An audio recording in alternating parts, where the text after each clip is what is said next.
السلام عليكم ورحمة الله وبركاته. عيد سعيد عليكم جميعا وكل سنة وانتم بألف خير. بما ان بقى العيد الضحية عيد اللحمة، فاحنا النهاردة هنعمل احلى لحمة مشوية بدون فحم.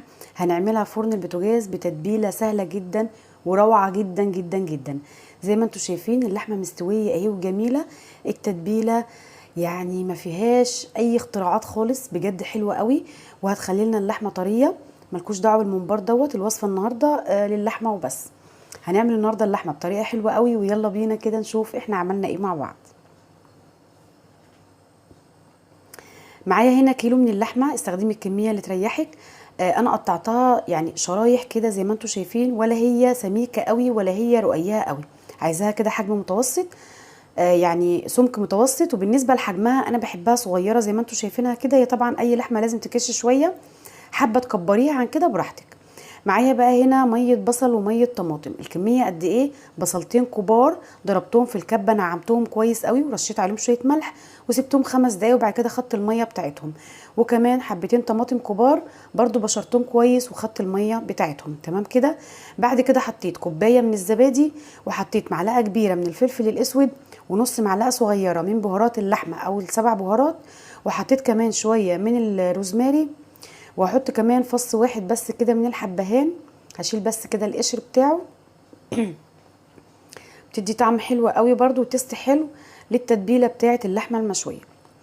عايزه اقول لكم صح معلومه، البصل يفضل انه يكون بصل احمر. ميه البصل اللي هناخدها يفضل ان هي تكون بصل احمر، بتبقى حلوه قوي قوي البصل الاحمر في اللحمه المشويه. بعد كده حطيت معلقتين صغيرين من السكر او معلقه كبيره مش هتفرق يعني. وحطيت كمان معلقه صغيره من الصويا صوص، ولو مش متوفر عندك ممكن تحطي صوص الباربيكيو، ولو مش متوفر ولا ده ولا ده تقدري تستغني عنهم خالص، مفيش اي مشاكل خالص. هحط معلقتين كبار من الزيت، وبرده معلقتين كبار من الخل.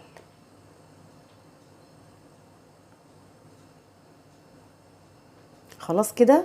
هقلب بقى الكلام الجميل ده كله كده مع بعضيه. وفي حاجه كمان نسيت احطها، بس هحط كمان معلقه. هيبقى معانا في تتبيله معلقه كبيره من البابريكا. انا افتكرتها دلوقتي وهبتدي دلوقتي احطها. انا بس عشان معايا المعلقه صغيره فانا حطيت معلقتين، احنا محتاجين معلقتين صغيرين او معلقه كبيره يعني الكميه واحده. هقلب بقى الكلام العسل ده كله كده مع بعضه، وبعد كده هبتدي احط اللحمه بتاعتي جوه التتبيله دي. على فكره كميه التتبيله ديت تكفي لحد 1.5 كيلو من اللحمه.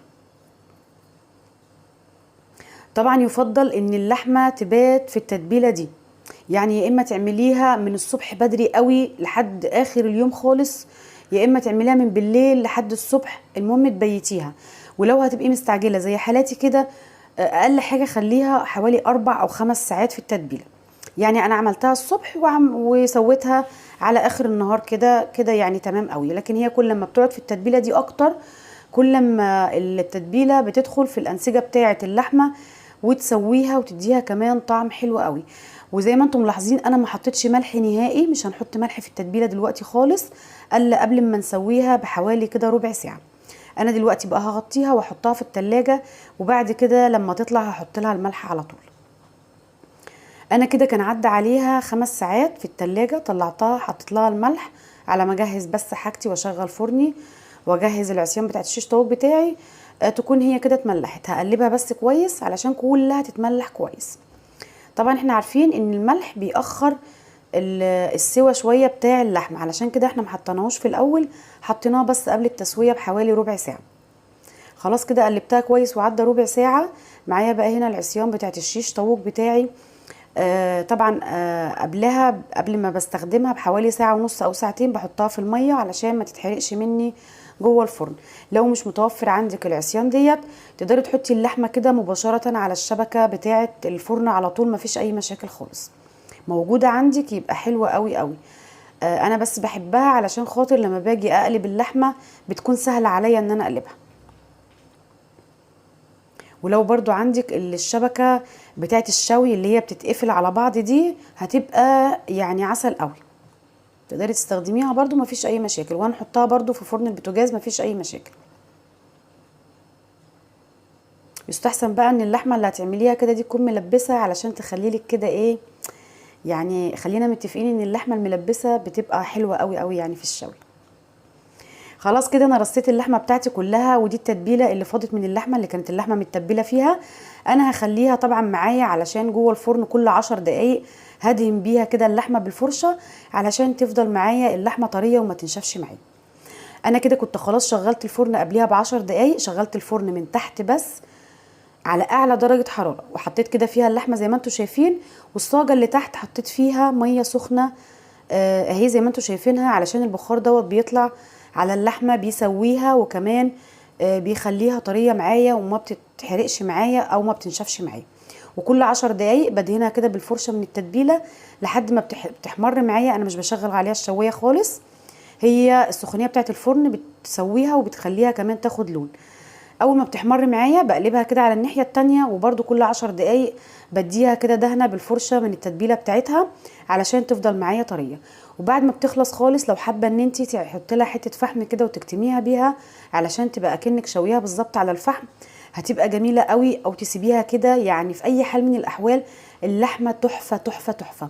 التتبيله سهله جدا، وفي نفس الوقت مخليه اللحمه معايا طعمها روعه في منتهى الجمال، بجد حلوه قوي قوي. لحمه استوت معايا وكانت دايبه، وبجد يعني طعمها مميز وريحتها جميله جدا. تتبيله سهله قوي قوي على فكره.